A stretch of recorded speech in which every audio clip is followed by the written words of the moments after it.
Welcome to our weekly Church on the Rock podcast. For more information, visit us at churchak.org, download our Church on the Rock AK app, or like us on our Facebook page. Thank you for listening, and we hope you enjoy our weekly podcast.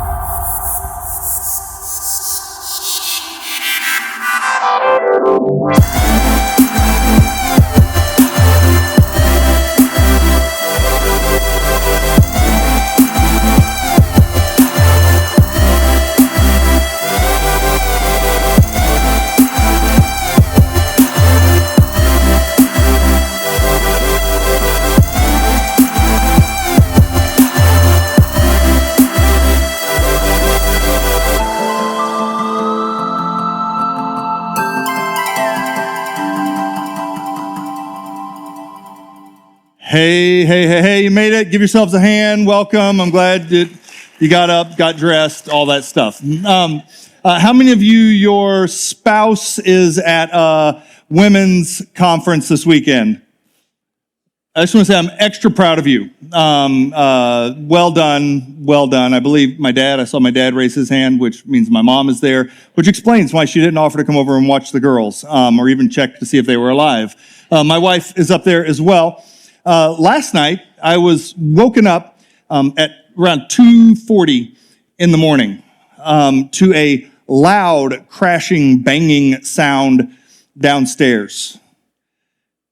I didn't know what it was. I assumed maybe it was one of my girls, but, I headed downstairs, pistol in hand, ready to shoot whatever the culprit was, and got down there to discover that it was two pie pans that had fallen off of a shelf in the pantry with quite the force. I felt like it shook the whole house, but it woke me up with a start. And the reason I bring that up is that normally I would have sent Kitri downstairs to find out what it was, but she's gone. So, I wouldn't have. Okay, I might have, but still, no. Something you should probably know about me. I am not risk adverse. In fact, I actually enjoy risk. You could ask my mom and dad, you could ask my friends, you could ask anyone who knows me, which is different than having a death wish. I don't have a death wish. I just love trying things that seem dangerous. I think it's the adrenaline, which, feeds my frontal lobe, that, area of the brain for those of us with ADHD that need adrenaline just to function in life. I'm sure that's what it is, but I'll tell you, I was thinking what stories could I tell that I would be allowed to tell here about, and they're just a bunch over the years for sure. But I'll share this one with you. A good friend of mine, Steve, and I, this was years ago. I'm sure my mom and dad know about this. And this is in the category of kids, don't ever try this. But I had an old Jeep CJ7 soft top. The old Jeeps, it was a 77 CJ7. And some of you will get this reference. It was the Daisy Duke edition. It had the golden eagle on the hood of the thing. I wore longer shorts than she did, but still, it was that version. And I loved this thing. And a friend and I were driving it through the Smoky Mountains. This was before I was married, for sure. But I had a brilliant idea. We're in the Smoky Mountains, this area called the Chimney Top, super windy roads running through there. And I thought, I wonder if I hung my legs over the roll bar and then hung upside down so I could see through the steering or through the windshield and drive the vehicle, and Steve, my friend, would run the gas and the brake and the clutch. It seemed like a good idea at the time. It actually probably never seemed like a good idea. It just seemed like a lot of fun to try. And so we gave it a whirl. I wondered if my dyslexia, would translate to driving upside down and backwards. Anyways, we drive this way. We survive, of course. I often have to finish those stories because people are like, did you live? Anyway, I did. But we were headed to a spot. There were these cliffs. People jumped off into the river there in the Smoky Mountains. And so we pull up to this little parking area, and we look across, and there are people up on this cliff face. and it just doesn't look very high. In fact, it looks like the sissy height. And so I tell my friend Steve, watch this. Hold my iced tea. And so I swim across and I start my climb. I get to where all the sissies are jumping off at, and I continue going on past them. I climb higher. I didn't realize until I got up there that I was at 90,000 feet. I needed an oxygen tank. It was so high when I finally stopped and turned around and looked down. But at that point, everyone who was there had gathered on the other side of the river. And they were not yelling, "Don't jump." They were like, "Jump, jump, jump, jump." And as anyone with any level of intelligence knows, you don't have a choice at that point. It is the only option is to jump. And so I did. I jumped. As I made my way through the stratosphere and into the air, it was so high. Anyways, apparently there's a way you're supposed to hit the water at the velocity that you have from way up in the air, something like keep your feet together. I hit that water so hard. It was like an enema for life, and I don't know why I said that out loud. We're live streaming. It's a miracle Kitri and I had any kids, is all I can say. I hit the water, and I was certain I was bleeding. I kind of doggy paddle to the edge, not the edge where all the people were, the edge where I jumped. I'm holding on, and my friend Steve comes over. He's like, "Are you okay?" I'm like, "I think so. Is there blood in the water?" So I'm not exaggerating. For the next 2 days, I laid in the tent attempting to not throw up.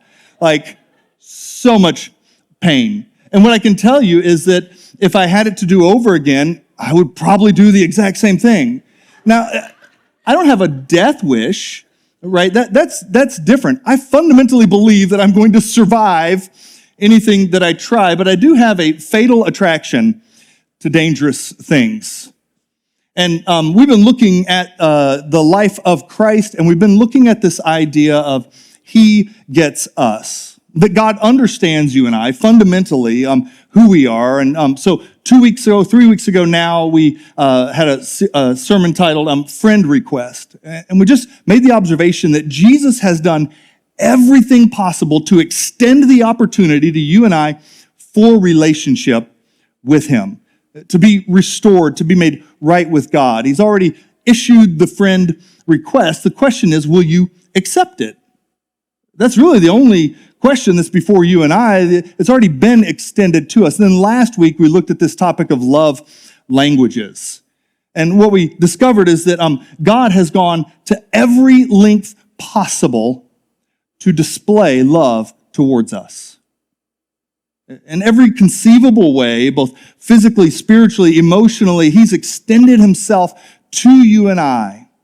And the question is, will we respond to Him? Because God also has a way that He, here's the word, prescribes that He is to be loved. God has a love language. And that love language is trust and obedience. And we live in a world of privatized faith.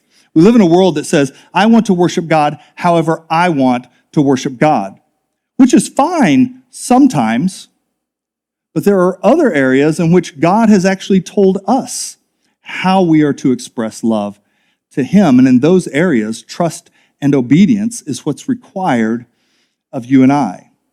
We live in a culture that doesn't like that. Don't you tell me what to do. I'm not. God did.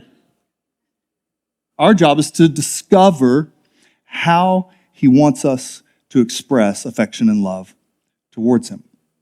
And this week, we're looking at this topic of fatal attraction, or developing the desire to die. How would you like it if you knew that you were born to die? I sort of approach life like I was born to live it. I was born to discover new things, enjoy the life that I've been given. I don't fundamentally think that my day is coming. The older I get, the more it may feel like my day is coming.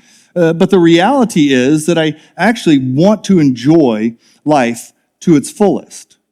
Jesus, though, has a very different perspective on His life. Here's what it says in John chapter 10, verses 17 and 18. I love this declaration because he is large and in charge.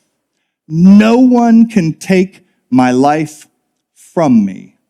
I sacrifice it voluntarily, for I have the authority to lay it down when I want to and also to take it up again. One of the things I love about this declaration is that Jesus is letting everyone know, he's putting everyone on notice. Nobody is telling me I have to die. The whole idea that what kind of God would kill his own son is a fundamental misunderstanding of the message of the gospel. God the Father has allowed God the Son to come and lay down his own life voluntarily. God did not kill his son. God the Son voluntarily died for you and I. And Jesus is just making the statement, I have the power to lay my life down and I have the power to take it up again, which, by the way, so do you. In fact, we often take up our own life in ways that are really unhealthy. We also have the power to lay our lives down. In John chapter 12, Jesus is going to describe it in this way to his disciples as his time is drawing to an end. Jesus replied, now the time has come for the Son of Man to enter into his glory. I tell you the truth, unless a kernel of wheat is planted in the soil and dies, it remains alone. But its death will produce many new kernels, a plentiful harvest of new lives. Those who love their life in this world will lose it. Those who care nothing for their life in this world will keep it for eternity. Verse 27, now my soul is deeply troubled. Should I pray, Father, save me from this hour? But this is the very reason I came. How would you like to have lived your entire life knowing that it was leading to this moment? Jesus' declaration here is that the reason I came into the world was to die. I was born to die. Living with that knowledge and yet living life to its fullest in the moment, living life as though my job was to lay my life down. He goes on in John 15 to describe it in this way, there is no greater love than to lay down one's life for one's friends. It actually matters why we do what we do. Motivations matter. That the right reasons are actually the only way to lead to the right outcomes or the right results for us. It is possible to do all of the right things for the wrong reasons and actually receive personally no value from it. In fact, it's what's described in 1 Corinthians 13. 1 Corinthians 13, if you don't know, is known as the love chapter. In 1 Corinthians 13, we get this really beautiful and vivid description of what perfect and full love looks like. I'm so glad at this point in my marriage I've been able to achieve that all the time and never fail. No, it's always convicting. Every time you read through 1 Corinthians 13, you're like, this is what love is like. But also, 1 Corinthians 13 begins by describing something very different. Here's 1 Corinthians 13, 1 through 3. If I could speak all the languages of earth and of angels, but didn't love others, I would only be a noisy gong or a clanging cymbal. If I had the gift of prophecy, and if I understood all of God's secret plans and possessed all knowledge, and if I had such faith that I could move mountains but didn't love others, I would be nothing. If I give everything I have to the poor and even sacrificed my body, I could boast about it, but if I didn't love others, I would have gained nothing. It is possible to do all of the right things and gain nothing from it personally, because motivations matter. The reasons are important, and they are actually the pathway to the right results or outcomes in our own lives. 1 Corinthians is identifying that, sure, you could sell everything and you could give it to the poor. You could preach the gospel. You could see miracles happen. You could prophesy over people, and they may benefit something from it, but you could actually benefit nothing from it because the motivation was wrong. It's actually why Paul in Galatians, when he's writing about people who are preaching the message of the gospel, he doesn't say, I wish they'd never preached the message of the gospel. Here's what he says. Some preach Jesus out of envy, rivalry, and strife. Some preach Jesus out of jealousy, competitiveness, for their own gain, for their own promotion. Some preach Jesus for all the wrong reasons. Then he says this, nevertheless, I rejoice Christ is being preached. That I could stand on this platform and I could preach the gospel Sunday after Sunday after Sunday for all the wrong reasons, and you could actually benefit from it, and I could gain nothing from it because the motivations matter more than you can imagine. The reason that we do the things that we do matters to God. It also matters for us. Here's the principle. I could do all the right things for the wrong reasons and gain nothing for all of my efforts. Now, Jesus comes on the scene knowing that he's going to lay his life down of his own volition, of his own accord. He comes on the scene, and this is the kind of life that Jesus lives. It's described in 1 Peter chapter 2, verses 22 through 24.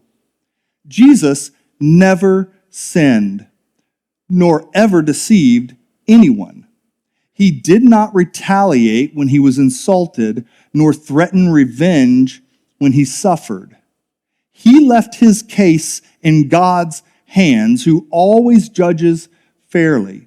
He personally carried our sins in his body on the cross, and here it is, so that we can be dead to sin. We don't have to be ruled by it or dominated by it, and so that we could live for what is right.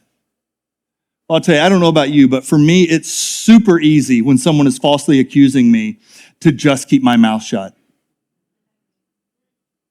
No, it's insanely hard. Sometimes it's maybe even easier if someone physically assaulted me to turn the other cheek sort of thing. But when someone's tarnishing my reputation, when they're talking bad about me, when they're slandering me, when they're gossiping about me, everything in me wants to rise to my own defense. I'll never forget, years ago, I read a quote by A.W. Tozer. I believe it was in The Pursuit of God. And he makes this observation. He says, he who defends himself will only have himself for his defense. But he who allows the sovereign God of all the universe to be his defender will have the sovereign God of all the universe at his defense. What does it look like to not defend myself? Jesus models this for us. He models this life, but he models it for a reason, and the reasons matter. He does it so that you could be free from sin. So you didn't have to be ruled by it in your own life. I'm not saying we aren't often ruled by it. I'm just saying we don't have to be. That Jesus actually provided something for you and I in the power of the Holy Spirit that we could be more than overcomers in these areas of our lives, but he also did it so that we could also live for the right reasons. Here's the question. How should we respond when we discover Jesus' reason for suffering? When we realize that the reason that Jesus endured the things that Jesus endured was actually so that you could experience new life, you could experience freedom, you could experience relationship with God, you could experience restoration to God. When we discover how gracious, kind, and tender Jesus has been to us, what should our response then be to others? Not what should our response be to Jesus, but how should it affect the way that we respond to each other? I often think, man, I love to love Jesus. I love to let him know how much I care about him. You, on the other hand, are a little bit harder for me. And I'm sure you feel the same way about me. How should we respond when we discover Jesus' reason, his motivation for willingly suffering and dying for us. It's described this way in Galatians. My old self has been crucified with Christ. It's actually what baptism represents. I've been buried with Jesus. It is no longer I who live, but Christ lives in me. So I live in this earthly body by trusting in the Son of God, who loved me and gave himself for me. I do not treat the grace of God as meaningless.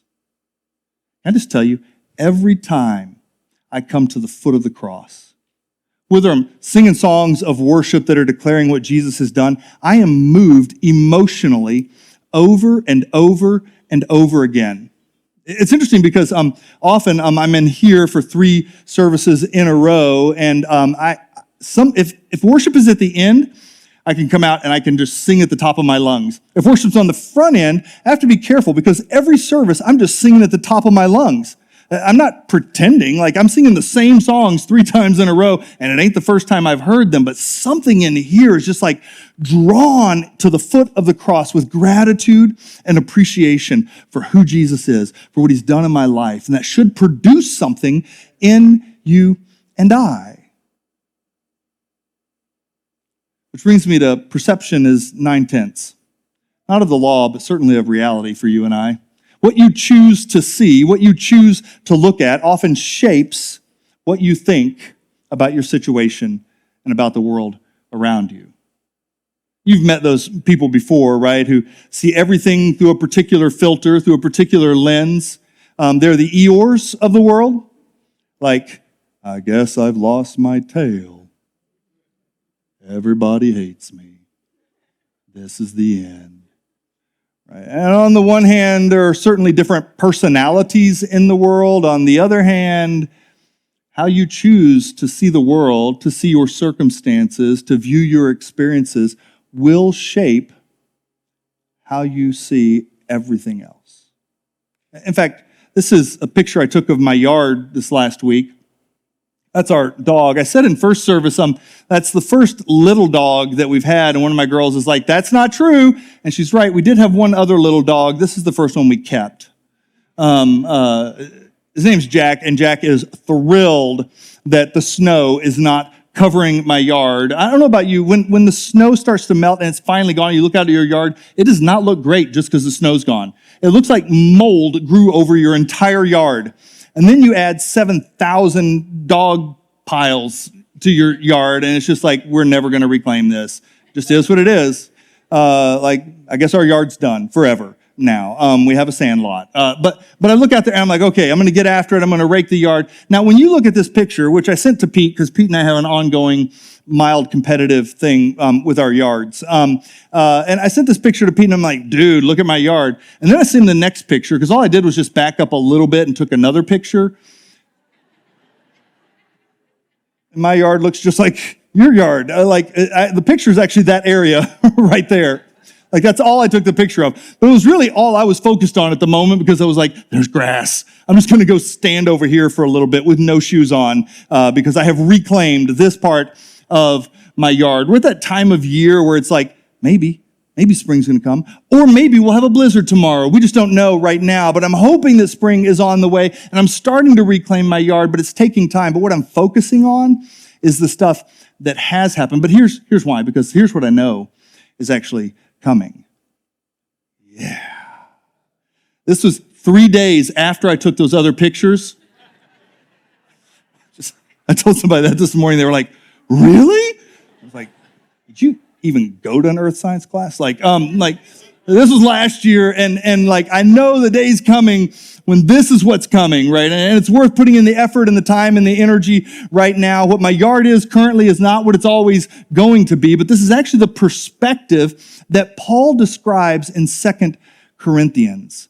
Because things are not what they're going to be, and yet he can see the good now, and he's living for the good forever. Here's what he says in 2 Corinthians 4, 8 through 10. We are pressed on every side by troubles. Anybody else ever feel that way? Like, come on, you can be honest. It's church. You have to be honest. God's watching. Pressed on every side. There are weeks that I'm just like, really? One more thing? pressed on every side, but we are not crushed. We are perplexed for sure, but not driven to despair. We are hunted down, but never abandoned by God. We get knocked down, but we are not destroyed. Through suffering, our bodies continue to share in the death of Jesus so that the life of Jesus may also be seen in our bodies. I love this passage. Like, this reframes almost everything in life. Several years ago, when I was first in youth ministry in Michigan in the Grand Rapids area, Grand Rapids Community College invited me to come and speak to the psychology class. I have no idea why, other than they wanted to hear a Christian perspective. So they invited me to come and speak. And so I wrote this thing up. I titled it Anti-Freudian Psychology. I thought that seemed catchy. And so I dealt primarily with the issue that you aren't a product of your environment. You're actually a product of how you choose to respond to your environment. And so I give several illustrations. One was people like maybe you've heard about Corrie ten Boom. Corrie ten Boom was in a concentration camp. She and her family had been involved in hiding Jews and getting them out during the Nazi occupation. In the concentration camp, she experienced horrific things. Her sister was killed there, and she comes out of that experience, and if you were to see her after that experience, you would say, this is one of the most gracious, kind, forgiving, loving people I've ever seen. Kitchery's Oma was another one that I brought up. Her grandmother in the Netherlands, they were some of the heads of the Dutch underground getting Jews out during the Nazi occupation. They experienced horrific things at the hands of the Nazis and the hands of their own people.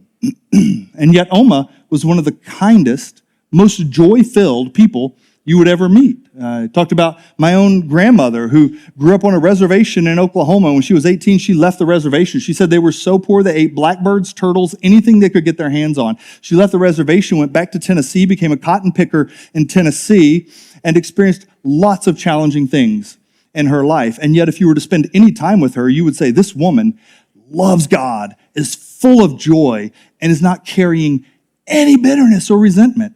And then you could meet people who are in the exact same situations and yet are full of resentment, rage, anger, and bitterness, feeling that they have been robbed and they were entitled to more. What makes the difference? One may have experienced even worse suffering than the other, and yet their perspectives are entirely different. It's because you're not a product of your environment. You're a product of how you and I choose to respond to that environment. And Paul is inviting you to change your perspective, that what you perceive may actually not be the reality of the situation that you're in. And he's saying it's true right now, and it's true forever, if you could see it. He goes on to say this: we know that God, the God who raised the Lord Jesus, will also raise us with Jesus and present us to himself together with you. Verse 16, this is why we never give up. Though our bodies are dying, our spirits are being renewed every day. There's something currently available, currently happening for us. For our present troubles are small. Remember, we're talking about a guy who is beat routinely, left for dead after being stoned, like a guy who is experiencing much persecution and much suffering at levels that many of us have never experienced in life. But anyways, it's just little troubles. That's what it is. It's perspective. The troubles are small and they won't last very long. Yet they produce for us a glory that vastly outweighs them and will last forever. And if that's true, then we don't look at the troubles we can see now. Rather, we fix our gaze on the things that cannot be seen. For the things we see now will soon be gone. But the things we cannot see, those things last forever.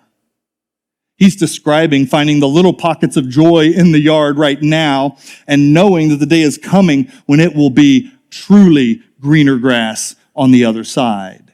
He's describing a perspective that can see the good now that God is up to and knows we were made for more than these moments that we struggle through. We were created for eternity with God. And that perspective reshapes every experience in life, if you'll let it.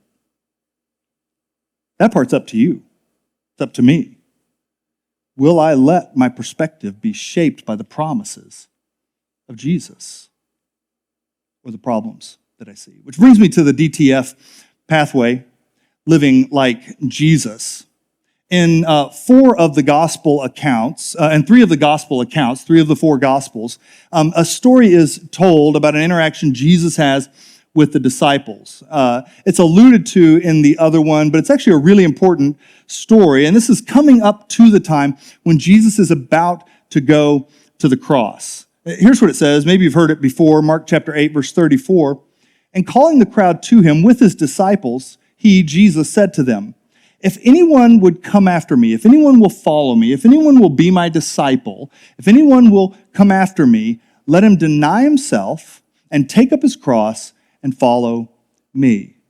This is the pathway. If you want to follow Jesus, this is how you follow Jesus. He's like, if you want to be my disciple, this is how you be my disciple. He's really straightforward about it. Let him deny himself, take up his cross, and follow me. Most of my life, whenever I read this passage or I heard this passage, here's what I heard. If you want to be a disciple of Jesus, this is the pathway. Die, die, die. Right? Deny yourself, die. Take up your cross, die. Follow me. I know where he's going, death. Right? That if you want to be a disciple of Jesus, it's death. But Jesus is actually doing something really unique here. This is actually a prophetic declaration. Jesus is actually describing in detail what's about to happen to him personally. He's actually going to model three things for you and I. There are these three things: to deny himself, take up his cross, and follow Jesus, or DTF. If you want to be my disciple, this is actually the pathway to being my disciple. And you don't get to skip 1 and 2 and jump to 3.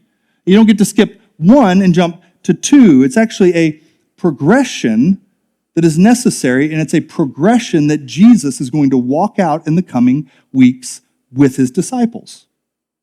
And so if I were to define what deny yourself is, because these are three very different things, if I were to define what deny yourself means, I would define it in this way.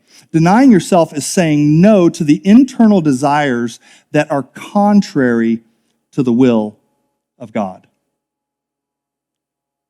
I did not say saying no to every desire that you have. You want a steak? Go eat a steak. Unless Jesus told you not to, or your wife says your cholesterol is too high. Ken, I don't know. You want to buy a snow machine? Buy a snow machine. Unless Jesus told you to do something else with the money, right? He isn't saying say no to every desire that you have. This isn't some monastic right? This is actually, denying yourself means saying no to those internal desires that are contrary to the will of God. And Jesus is going to model this. He's going to model it in the Garden of Gethsemane, which is often a shock to people to discover that Jesus actually had desires that were contrary to the will of God. But this is how it's described in Matthew 26:39. This is the night he's going to be arrested. And he, Jesus, went on a little further and bowed with his face to the ground, praying, "My Father, if it is possible, let this cup of suffering be taken away from me. Yet I want your will to be done, not mine." The extraordinary thing should not be that Jesus had desires that were contrary to the Father's desires. The extraordinary thing is that Jesus never yielded to his own desires that were contrary to the Father's. He submits every time. A friend of mine years ago made the observation about this passage. He said, imagine in this situation, because we live in a world that tells you there are many ways to God. There are many ways to enter into relationship with God. Now imagine this scene where Jesus, God the Son, is praying to God the Father and saying, if there's any way, let this cup pass from me. Nevertheless, not my will, but yours be done. And the Father says, oh, there are going to be lots of ways for people to get to me. I just want to see you crucified. What God effectively says to the Son is there is actually no other way for reconciliation and restoration. This is the pathway. He's not being prideful or arrogant. He's being honest. But if there were many ways to get to God, then this is a God that I don't know I want to serve if he would allow his own son to die and suffer and yet provide numerous ways for us to come to him. And in this moment, Jesus actually denies his own desires that are contrary to the desires of the Father. And then if you could do that, if you could say no to your own internal ambitions when they say something about you, to retaliate and say something about them, or when they slap you to slap them back, or whatever it is, when they steal from you to steal back from them, if you could say no to those desires, then you could actually take the next step, which Jesus does, and that is take up your cross. Because you can't carry his cross. But there are actually relationships that you're in, there are relationships that I'm not in, and there are relationships in which you could pick up the cross and you could joyfully endure suffering, here it is, so that others may experience redemption. That's what the cross is. It's why Hebrews says, for the joy set before him, he endures the shame of the cross. There are relationships that you and I are in through which if we could deny our own ambitions that are contrary to the will of God, we could actually take up a cross and display for others what it looks like to be redeemed and loved and forgiven even when we don't deserve it. Here's what it says in Hebrews 12. We do this by keeping our eyes on Jesus, the champion who initiates and perfects our faith. Because of the joy awaiting him, he endured the cross, disregarding its shame. Now he is seated in the place of honor beside God's throne. If I could deny my own ambitions, my own desires that are contrary to the desires of God, then I could actually join joyfully in enduring whatever I need to endure so that they could experience the love of Christ. I could display, like Jesus does on the cross, Father, forgive my crucifiers. I just don't know what they're doing. I could have genuine, authentic affection and love in hopes that they could experience through my suffering what the redemptive work of Jesus looked like. That's an entirely different perspective for 99% of us on suffering. But it's a biblical perspective. Which brings me to the last piece. If you could deny yourself and you could joyfully endure suffering so that they might experience the redemptive work of Jesus, then you could actually take the next step, and that is to follow Christ, which I always viewed as to death. Like if he's denied himself and he's taken up his cross, we all know where he's going. He's going to die. But if our story ends there, then we should all pack up right now and get out of here, because the scriptures say if there is no resurrection from the dead, we are to be pitied above all people on the planet. Like if there's no resurrection from the dead, let's just go live life the way we would like to live life and get on with it and not spend this time together or time in your Bible or time praying or whatever it is. But Jesus isn't headed to death. Jesus is headed to resurrection life, and it's also where he wants to take you. This pathway is actually intended to produce something for you and I. That if I could say no to my internal ambitions and desires that are contrary to the will of God, and if I could say yes to taking up my cross, to bearing suffering, whatever that looks like in this situation, if I could say yes to taking up my cross so that they could experience the redemptive work of Jesus, then maybe I could hear the Spirit of God speak to me specifically in the moment I'm in, and that could produce resurrection life for me. Here's the crazy part. Often when I describe this pathway to people, they tend to think about the pathway of the cross as somehow this, I'm a doormat. People can just walk right over me. I can allow them to abuse me or whatever. That is not at all what I'm saying. In fact, here's what I would say.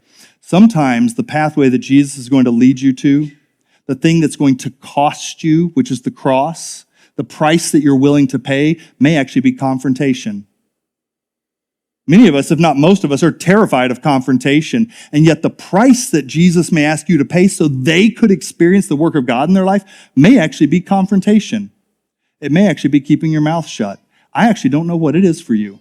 But what I do know is that if you could say no to those internal ambitions and desires, I mean, imagine in your marriage relationship, I'm sure none of you ever fight, but let's just pretend that maybe you did and you were just really going at it and you just paused for a moment and you were like, what would it look like for me to say no to my own internal desires that I know are contrary to the desires of God in this moment? In this moment where I'm speaking out of anger and rage, when I'm speaking in a harsh tone, when I'm not being kind or compassionate, when I'm accusing, what if I could just stop for a moment and say, God, how could I join you right now? How could I lay down those things that I feel driven to do, but I know they're contrary to you? And then what would it look like for me in this moment to joyfully endure whatever I need to display your heart to the other person? And then once I can say yes to those things, Jesus, where's the life that you're leading me to in this situation? I can't tell you what it is in every situation for you, but I know the Spirit of God can. I know He can reveal it to you. And I know that when you and I step onto this pathway of denying ourselves, taking up our cross and following Him where He wants to lead you, is to life. Deeper, more rich than you could ever imagine possible. It is what produces the kind of joy and forgiveness and peace and patience that you see in people who have endured much suffering in their lives. You and I just have to decide. Am I willing to die so that I might live in Him? Mark 8:34-37, he ends with this: if you try to hang on to your life, you will lose it. But if you give up your life for my sake and for the sake of the good news of the gospel, you'll actually save it. And what do you benefit if you gain the whole world, but you lose your own soul? Is there anything worth more than your soul? Hebrews wraps it up in this way: therefore, since we're surrounded by such a huge crowd of witnesses, I think about my grandmother, I think about Kitri's Oma, her grandmother, I think about people I read about in the scriptures, saints of old, I think about all these people who are looking down and they're like, you can do it, it's worth it, the grass is greener on the other side, summer's coming, I promise, it's worth it all. They're cheering for me. They're witnesses to the life of faith. Then let us strip off every weight that slows us down, and especially the sin that so easily trips us up, and let us run with endurance the race God has set before us. It's fundamentally true. He gets you. He understands why you are where you are, and He's inviting you to get Him. He wants all of you. Full surrender, full sin. I invite you to stand with me.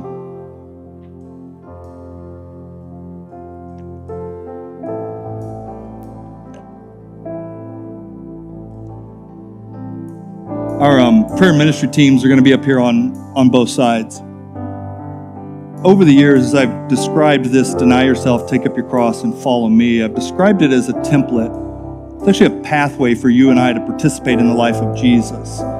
It's also a pathway for you and I to lead others and what it would look like to follow Jesus into each and every situation that we find ourselves in.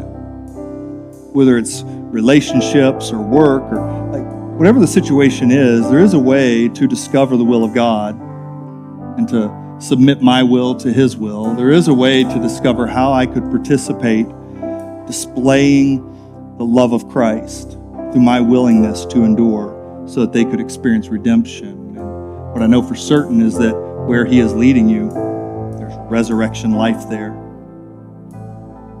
It's a place of hope, a place of joy, a place of experience with Him both now and forever. That's the invitation. So our prayer ministry teams are going to be here. They'd love to pray with you today, but I'm going to ask you to join with me in prayer right now. Jesus, we're just so honored, not just to have your written word, not just to know that it's reliable, but to have your actual presence available. This idea that you would never leave us, you will never forsake us, that your Spirit is here and now, that you've invited us to open up our hearts and to allow you to dwell in us, to lay our lives down so we could experience your life both now and forever. Would you show us how to do that? And could we eat the fruit of joy and peace and patience as we join you in what you're doing in our world and in the world? Jesus, we just say that we love you, grateful for you, and it's in your name that we pray. Amen. Amen. Next Sunday night, we have the first of our 2 Ascent classes. If you're wondering what Church on the Rock is all about, where we're going and what we're doing and how you could partner with it, that kicks off next Sunday evening. You can register on the app or you can register at the Welcome Center. Hey, church, we love you. Prayer ministry teams are here and available to pray with you. Grace and peace to you. We'll see you next Sunday. Thank you for listening. For more of our podcasts and to discover how you can connect, visit us at churchak.org or download our Church on the Rock AK app from either iTunes or Google Play.